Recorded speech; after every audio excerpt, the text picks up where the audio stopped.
Thank you. Thank you very much.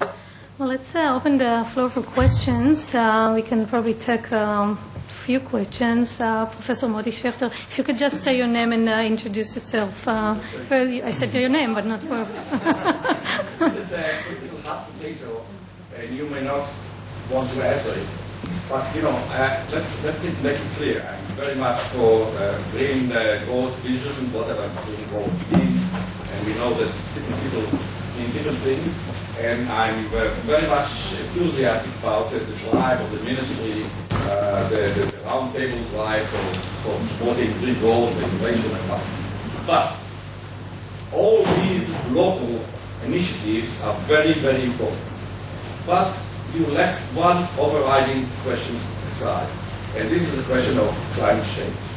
And where the United States is taking, or not taking, a leading role, because all what we do in terms of green growth will come to a naught if the world will cease to function. So could you say something about America's role in leading this world towards a sustainable world, not just a nature, sustainable world? Yeah, thank you. Well, as I was giving my opening remarks, at the very end, I realized I had gone almost 10 minutes and hadn't said climate change, and that was not going to be a good idea here or even back home. Listen, a couple of things. When I became head of the EPA, that's 2009, I was appointed by President Obama. It was the Environmental Protection Agency that finally, after having had the scientists muzzled and bottled up, made the finding that the emission of greenhouse gases by humans is endangering public health and welfare. It's a very formal finding. It's required by our clean air law. If you don't make such a finding, you cannot act. We don't have the legal authority to do anything. And that simple finding had not been made until we started the process and actually completed it in December, right before the Copenhagen talks. In December of 2009, I guess that was. So first we were proud that finally the United States was standing up to acknowledge that climate change is real, that it's a threat, that if the science is sound, and that human emissions require mitigation. The President obviously had a role in Copenhagen on bringing and going to those talks and ensuring the world that the United States intended to still look forward to opportunities there. Just last week, we are in the middle of a presidential election, and the President at his party's nominating convention mentioned in his acceptance speech the importance of facing climate change as a challenge to future generations and to our country's prosperity, and indeed to the world's future. Let me give you a couple of things we've done in the last few years. The thing we haven't done is have a national law on climate. And the other thing that hasn't been done is an international agreement on climate. But to some, there was real importance in seeing if the U.S. was going to face and do things that would move us in the direction of lower emissions. And indeed, our emissions are I think, a 2-decade low in terms of greenhouse gas emissions, partly because the economy is where it is as we continue to recover, but also because we are slowly thinking differently about energy generation and efficiency. We've doubled in the President's first term the efficiency of automobiles. In places, I was in New Jersey before I moved to Washington, automobile emissions were about could be as high as a third of our greenhouse gas emissions, depending on if you're in an urban area or a rural area or where you are. That's a huge issue. So being able to do that means we're going to get cleaner air, because in many places their automobile emissions are still a source of smog and other pollution. But certainly I think over time are going to have a real impact in communities in our overall environmental footprint. We've also proposed at EPA the first ever, and by the way, sorry, but when we doubled fuel efficiency, we doubled the efficiency and we put a gram CO2 per mile driven requirement on automobiles. Between now and 2025, it ramps down. So we have the first ever requirements that say just how much CO2 can come from the tailpipe of an automobile or trucks. And we have standards in place for what we call heavy-duty vehicles, the larger trucks as well. And we'll probably eventually do another round of those, working with the industry. Those standards, by the way, came about working with the industry. Automakers, the American auto industry is one of our larger sectors, and the auto industry embraced the standards because they wanted to have a clear, forgive the pun, but they wanted the rules of the road. They wanted to know exactly what the standards were that they would have to meet between now and 2025 so they can decide amongst themselves where they want to put their design and engineering and manufacturing and technological expertise. And so that industry stood with the president when we announced those standards. When the president announced it, he did it with the auto industry. We've also proposed greenhouse gas standards for new power plants. So if you want to build a new power plant in the United States, if those standards, when they're finalized, they'll tell you how many grams of pounds of carbon you can emit and per BTU, and they're based essentially on a natural gas standard with the provision that if you want to build a coal standard or something more carbon intense than natural gas, you would have to put on, design, build sequestration, and commit to operating it within 10 years. The president wanted to have a ramp up for some kind of clean coal technology. That's why it's there. Those are proposed standards. They haven't been finalized yet. When you count on top, we've doubled the amount of solar and wind in the country. It's still a small percentage, but that is a real investment and real impact. And that we've done a lot of work. Over 1 million U.S. homes have been made energy efficient. A lot of work at the local level on energy efficiency as well, and money in our economic stimulus package. There has been a lot of action towards making a less emitting energy sector and economy. So I think we have a good start. I'm really proud of the fact that the president hasn't turned away from this challenge. It is the challenge of our time, and that he stands with scientists and where the science is. Thank you. My name is Ariel. I'm the CEO of the venture fund here in Israel, President Clinton. Actually, we have right now 4 companies which are doing very well in the U.S. as an entry. Without any help or any subsidies or some of it. We're doing one project in the state of Virginia, which is funding, another one in New Jersey, and the third one in Charlotte, North Carolina. I was listening to what you said, and actually what you mentioned. I was thinking, is there any way maybe to bring, let's call it the early success stories of companies which I have to admit, very profitable to the local business investor, the venture fund will partner with us. I mean, they want to claim that, we need funding for, all of them are very environmental, economical, incredible return on investment is great, but the level we operate is very small scale. We're going to do, it might sound a lot, $18 million investment in the state of Virginia is giving us $12.5 million. The U.S. venture fund is matching with $7 million. These are only one location, and they're generating 50 to 100 jobs in that area, and that's it. I mean, it's not 4,600 or anything like this.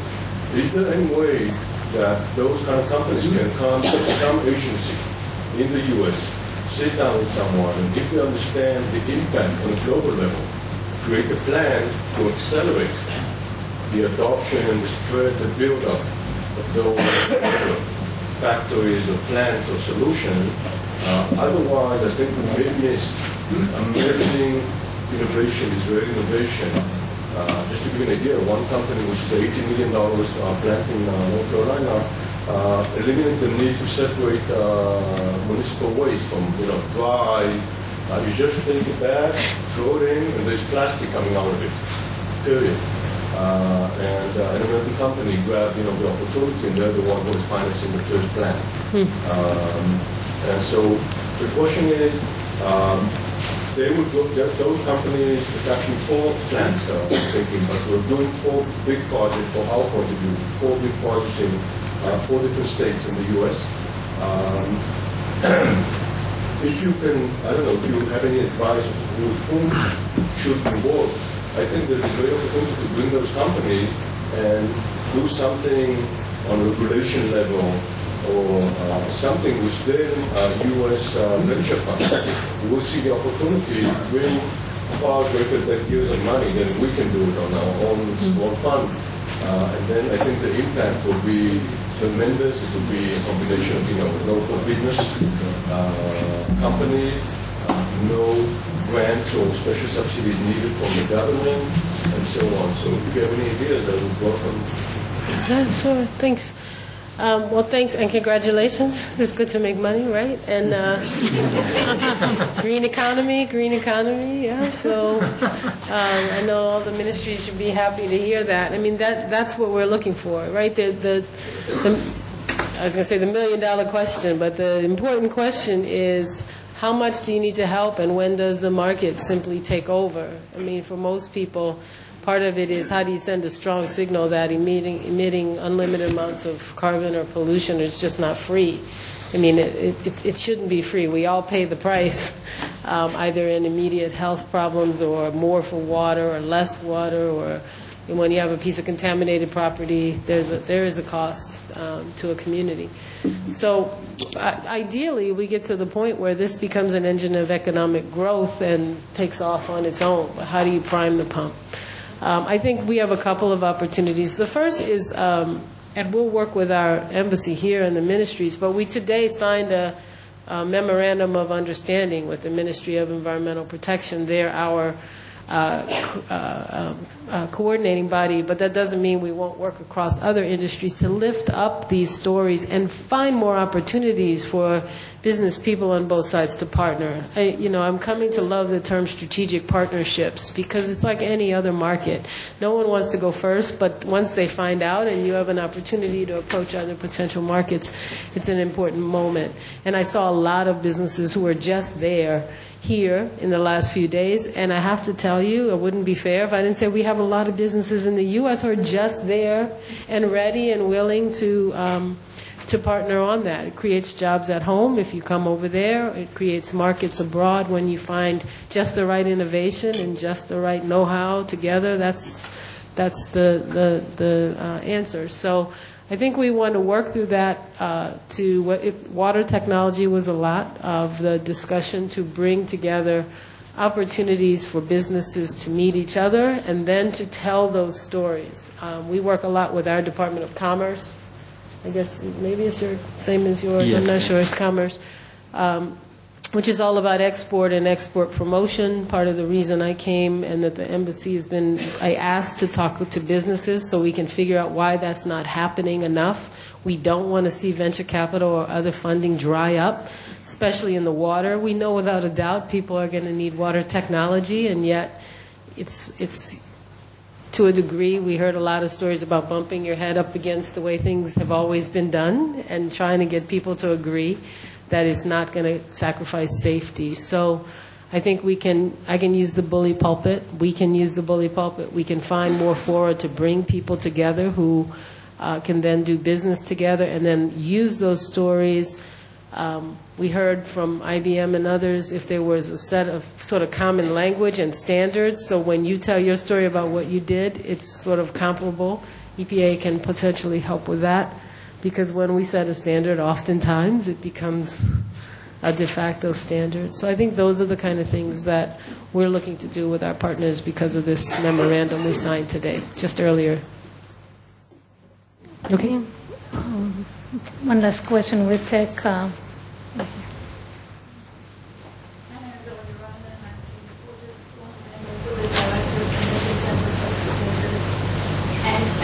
Listening to the very interesting things that you had to say, I was a bit concerned because you were talking all the time about inflation, but technological inflation, and staying within the same paradigm. And I was wondering, there's so much innovation, social innovation, both in Israel and in the United States. How do we change the conversation? How do we make social innovation just as important as technological and economic innovation?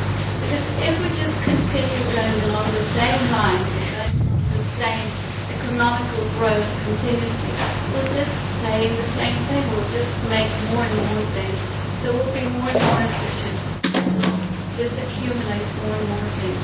How do we partner with the social entrepreneurship here in Israel and in the States to try and make a real change?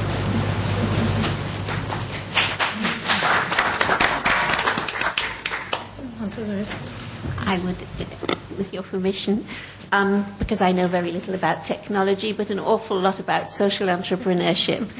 I think that it's really going to be the job of the cities working with civil society, and I see great interaction and a great demand and a great openness. I know about the changes that we have made in the city of Jerusalem, opening up our planning process, opening up the decision-making process, inviting the public in to be part of the process, and I see the impact that that has.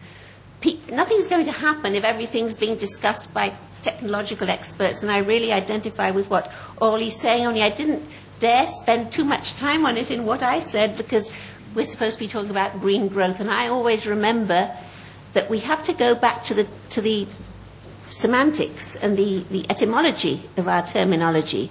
Ecology and economics come from the same root. The echo comes from oikos, the Greek word for home.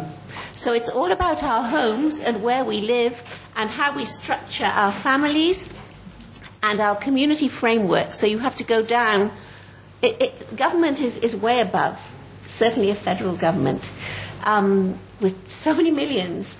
But at the city level, you can be in touch with the community level, and the neighborhood level can be in touch with the family level, and all of those people have to be drawn into the process. And the tools are available, but I believe there is a lack of dialogue. When we talk about one voice, it's not only from the government level down to the lowest level, it's an interministerial level, and it's also bringing the different voices of the community together to listen to each other and to understand that they have a common destiny and a common need for the basic well-being that can be achieved if we do things right. So I think we do need to spend an awful lot of more effort on that in combining or wedding, if you will, the social and environmental justice agendas.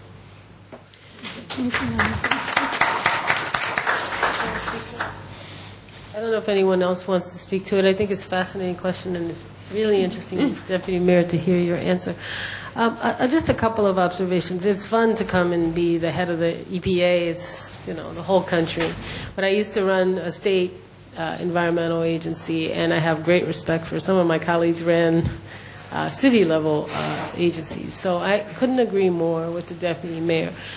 A couple of things. I think, one, we're trying to, when we talk about green economy, get people to think that too often the thought is, if I want to do this virtuously good thing, like clean up landfills, it's going to be a painful process for me to try to figure out how to do that. When in fact we were talking earlier, the city of San Francisco decided that they were running out of landfill capacity, and their answer was to pass a law on themselves. They decided, it's democracy after all, that we are not going to put any more than 20% of our trash in a landfill. Say they have an 80% diversion rate required. And an interesting thing happens when you do that. At least it happened there, and I think I would bet it happened anywhere. All of a sudden, if you think of trash as a commodity instead of something you toss over your shoulder, entrepreneurs and business people said, oh, wait a second, there's going to be 80% of however many thousands of tons are generated a day of stuff that I can now figure out how to take and market. So maybe I'm on the organic side, and I decide I want to get in the business of taking the organic waste, composting it, and making it available, selling it to organic farmers or to vineyards. There's that business. Maybe I'm a metal recycler. There's a business. Maybe I'm a paper recycler. There's a business. Then all of a sudden there are businesses who locate in and around San Francisco because they really want organic products or they want recycled content, and they know there's a steady stream of it. All of a sudden you're redefining And that's that whole circular economy that people talk about. It isn't easy, and I'm not, please don't believe that I'm not, at this age, a realist, and it's not always that easy. And there are very few cities in the United States who've made that decision. But when you think differently about the challenge as an economic growth opportunity, it presents, you measure it differently, but you also think of it differently. The same is true for many of our cities back home. They're looking into dealing with their water and stormwater. We have a lot more water in some places, sometimes, than you do. And so for us, a city is faced with the choice of spending an enormous amount of money on pipes and gray, what we call gray infrastructure to deal with flooding and storms, or in some cases, by leaving less pavement and more open space, the water can percolate back down, and you can encourage solutions. Last thing I'll say, thank you for your patience, is one of my personal priorities has been environmental justice. I'm the first African American to run the EPA, and I think we have to encourage communities who might have always seen themselves as on the receiving end of the not so nice part of whatever environmental protection means, as no one's a bigger environmentalist than somebody who has a job doing it. So when you start to pay a salary to me because I'm in the composting business or the whatever, and some of those are not high-tech industries, they're just industries, it makes a big difference. So that's a slow process. It's best suited to brave people like mayors and deputy mayors, I think, and council members. But it's the transformation, and we do see it happening. Although you can't measure it as easily as you can GDP or something. Okay, thank you. I guess we will stop here. I want to thank Administrator Jackson and the panelists. I want to thank you for coming over. And we want to wish you Shana Tova on behalf of the ministry. And thank you, everybody. Okay.